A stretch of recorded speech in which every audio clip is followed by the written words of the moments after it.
Welcome to this series of 7 steps to believing in yourself and your potential.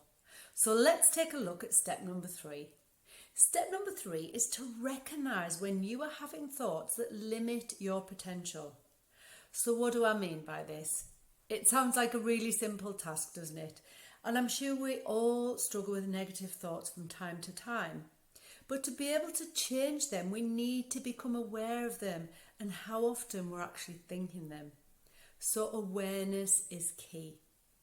When your life is busy, you may not be that tuned into the extent of your inner critic, those negative thoughts. You might just recognise them every now and then, but when you start to pay attention, you'll soon realise how much it's affecting you. Each person's automatic negative thoughts will be different from the next person's.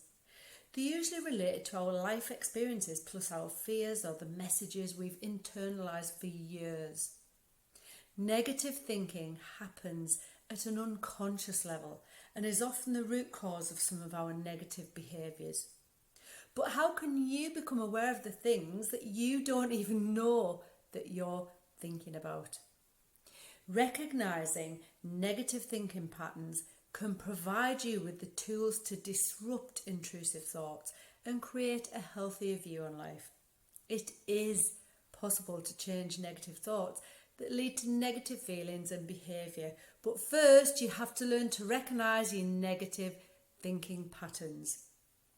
So the best way to get to know your thoughts is with paying attention to them. So I invite you to create a thought diary. You can either carry around a little notebook in your pocket or, like I do, just create a list on your phone. Get curious. So every time you hear a negative thought cross your mind, write it down and make a note of what triggered it.